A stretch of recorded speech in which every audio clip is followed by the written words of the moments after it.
Hi there. So we're on the second chapter of It's the First Day of School Forever. No time to wash my hair. I wanted to stay home, just skip school. How could I go to a new school with my fat curly hair standing up on one side and glued flat to my head on the other? No way. But Mom said that there was no way I would be missing the first day because of a little sticky hair. So I pulled a baseball cap down low on my head, picked up my backpack, took Eddie's hand, and started to take him to his school. It had rained the night before. Big pools of water and deep puddles marked the street and sidewalks. As always, Eddie had to jump like a chimpanzee from puddle to puddle. He splashed up all the tall waves all around him and got himself soaked. But he didn't care. He thought it was funny.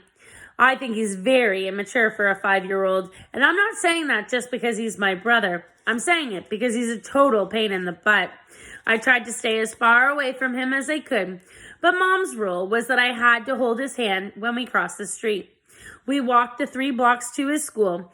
He was jumping and splashing and hee-hawing and having a grand old time. I hope no one from my school walked by and saw me with him. That would be totally embarrassing. I could see the big sign across the street. Cyrus Elementary, home of the Fighting Bumblebees. We stepped up to the corner. I looked up and down the street to make sure that no cars were coming. Then I remembered the truck in my dream, the gasoline truck that had come roaring by and splashed rainwater in a very embarrassing place on my jeans. Sure, it was a dream, but I had to play it safe. I couldn't let that happen again.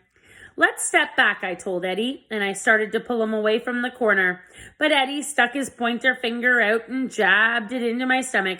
I'm a bumblebee, he said. Bzz, bzz, I'm a bumblebee. He jabbed his finger deep into my stomach again. I sting you. I'm a bumblebee.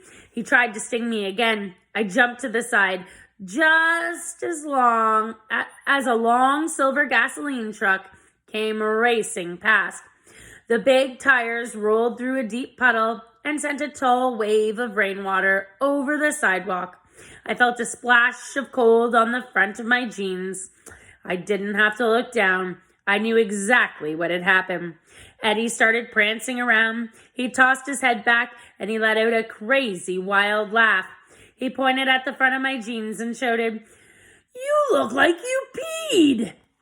And that's the end of the chapter.